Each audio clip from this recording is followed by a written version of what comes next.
Bonsoir à tous et bienvenue sur NCTV Actu. Voici les titres. Le Yuanga, langue kanak parlée au nord du pays, au centre d'un atelier à Kalagomène. Reportage sur l'un des patrimoines linguistiques du pays défendu à l'occasion de la Journée internationale de la langue maternelle. C'est le feuilleton de la semaine.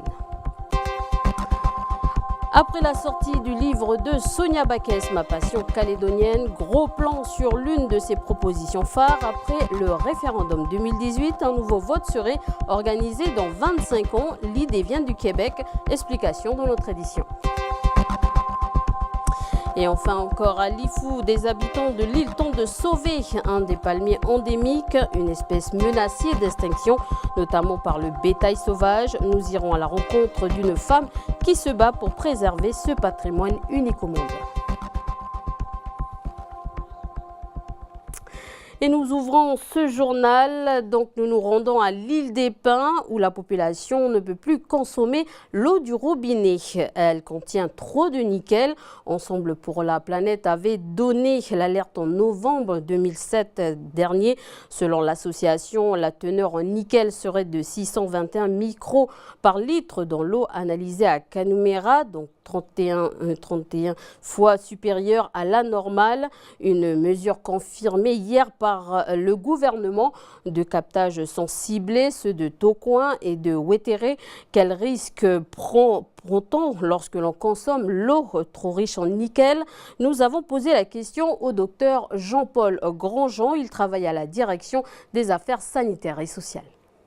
L'OMS a fixé à 70 microgrammes par litre la teneur maximum en nickel, teneur au-dessus de laquelle les impacts sur la santé peuvent se faire sentir. Ce sont essentiellement les insuffisances rénales et les allergies. Les conséquences sur la santé chez l'être humain sont relativement mal connues. Il y a peu d'études qui caractérisent les effets secondaires sur la santé de l'homme. Parmi les mesures annoncées par le gouvernement, l'envoi à l'île des Pins d'une douzaine de cuves d'eau potable. Le Yuanga parlé au nord du pays, dans la commune de Boapanou, Kalagomène, dans les tribus, les districts de Bandé et Pimboa sur Ouégoua, et une partie de la commune de Puebo pour marquer la journée internationale de la langue maternelle. L'agent information jeunesse de la commune a organisé 3 ateliers sur cette langue. Un atelier sur la numération, un sur la faune, oiseaux et insectes volants, et un atelier sur la flore et notamment sur l'igname et son cycle. Un reportage sans commentaire de Natacha Ogui.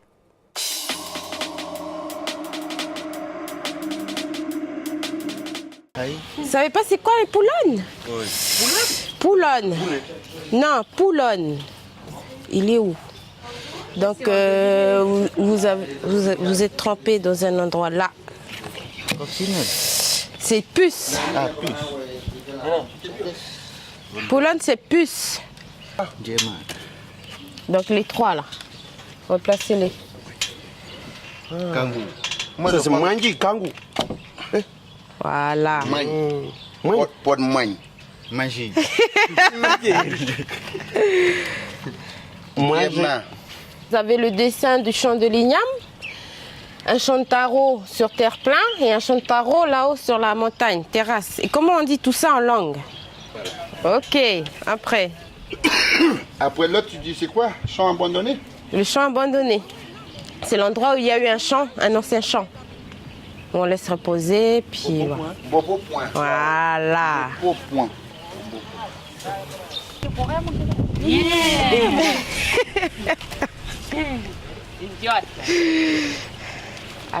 Voilà. Les autres, elles peuvent aider à trouver en attendant la suite. Pardon, 7-18.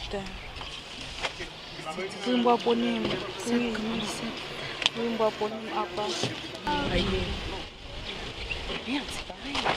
Oh, mais C'est l'extrait. C'est quel numéro vous n'arrivez pas? Le 17 et le 18. Le 18, vous connaissez? C'est pas mal pour l'équipe. Oui, mba ponim akon. 18 nye.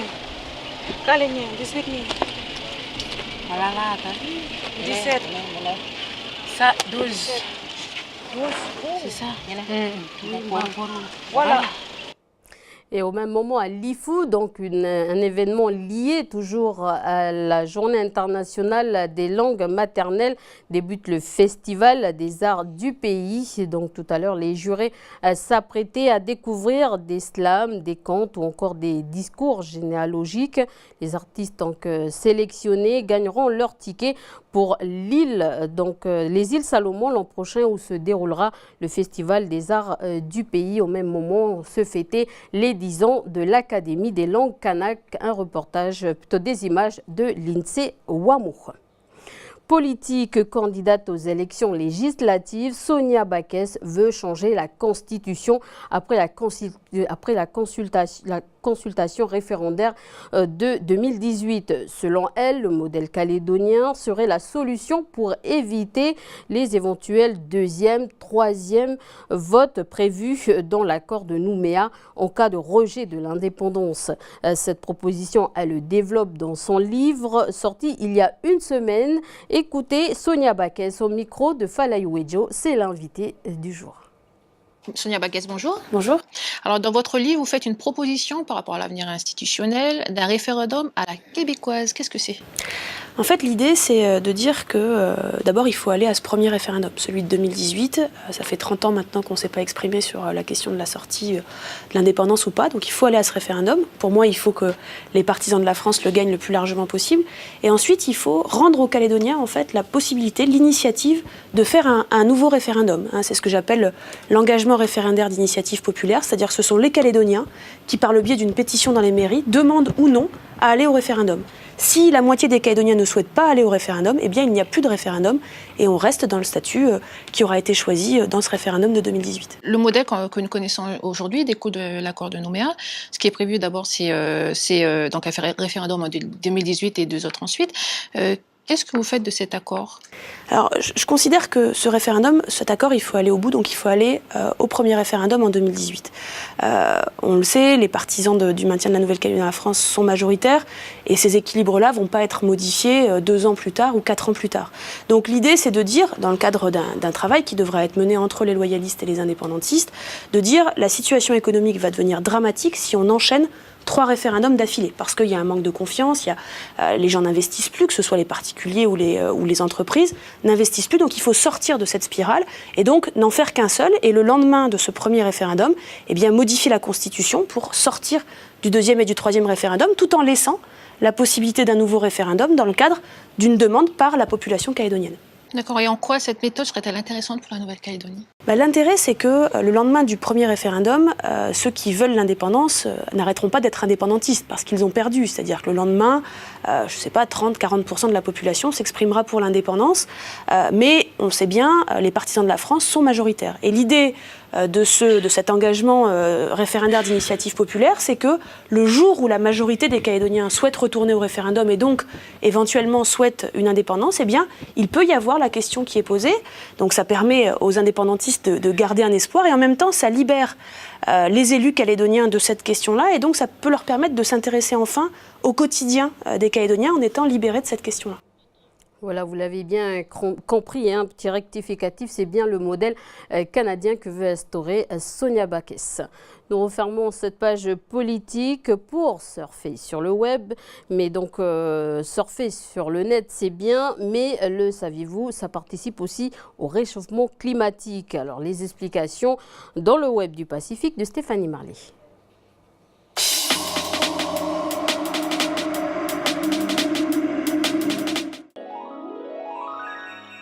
Internet, monde virtuel, mais une pollution numérique bien réelle.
parle football cette fois-ci. Les jeunes Cagous vont-ils écrire l'histoire demain à Tahiti? Les moins de 17 ans affronteront les îles Salomon en demi-finale des éliminatoires pour le mondial des moins de 17 ans.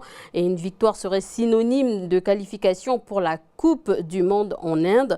Ce serait une première dans le football calédonien. On écoute Léon Waichogne, le sélecteur adjoint contacté par téléphone à Papeete. Je pense que la pression, ils ne connaissent pas trop encore les pressions avant des grandes finales. Cet après-midi, c'est comme les autres après-midi, c'est comme les veilles des autres matchs. Donc on peut dire qu'ils savent que demain ils gagnent, donc c'est une qualification pour la Coupe du Monde, mais sans plus. Donc demain, l'entame du match, c'est comme les matchs qu'on a déjà joués jusqu'à présent. Pour terminer ce journal, je vous emmène à Lifou. Là-bas, c'est un autre match qui se joue entre les habitants et la faune locale. Le Sifo Phoenix Nujele, c'est le nom scientifique du palmier de l'île. Il est menacé d'extinction. Heureusement, une entreprise locale se bat pour préserver l'espèce. Regardez ce reportage, il est signé Lindsay Wamo. Dans la tribu de Wiwatul, la petite pépinière de l'entreprise Terre des Vers abrite une espèce de palmier unique au monde, le Sifo Phoenix Nujele. Celui-ci, par exemple, a presque le même âge que l'entreprise qui l'a vu grandir, presque 20 ans. Il vient de donner pour la deuxième fois de nouvelles graines. J'en ai ramassé, il y a eu la première portée, j'en ai ramassé presque 300 graines de ce palmier. Et là, je ne sais pas, peut-être une soixantaine. Et tout ça, ça sera mis en terre. Ce palmier est endémique à l'île et est gravement menacé. Il se reconnaît surtout aux anneaux blancs sur son tronc et aux poils fins le long des feuilles. Dans les années 90, l'entreprise d'entretien des espaces verts se décide à cultiver l'espèce pour la valoriser et la protéger. Avant, au temps de nos vieux ici, dans cette tribu, on en avait ce palmier-là dans nos forêts. Mais comme disaient nos vieux, avec le bétail, ben, ça y est, c'est tout parti. Ça fait que là, on a jusque 2 tribus qui récoltent ça, enfin, qui ont ces palmiers-là. C'est Dosi Peneo. Dans cette pépinière-ci, on compte plus de 700 palmiers de cette espèce. Grâce à cette structure, les chances de survie de cette plante ont augmenté. Mais l'espèce n'est pas sauvée pour autant. Il est aujourd'hui classé en danger critique d'extinction. Pour sensibiliser la population, lors des aménagements paysagers, l'entreprise plante à chaque fois le Sifo Phoenix Nujele. Aujourd'hui, on peut voir ce palmier dans la capitale Hawaï, comme par exemple ici, devant le dispensaire de l'île.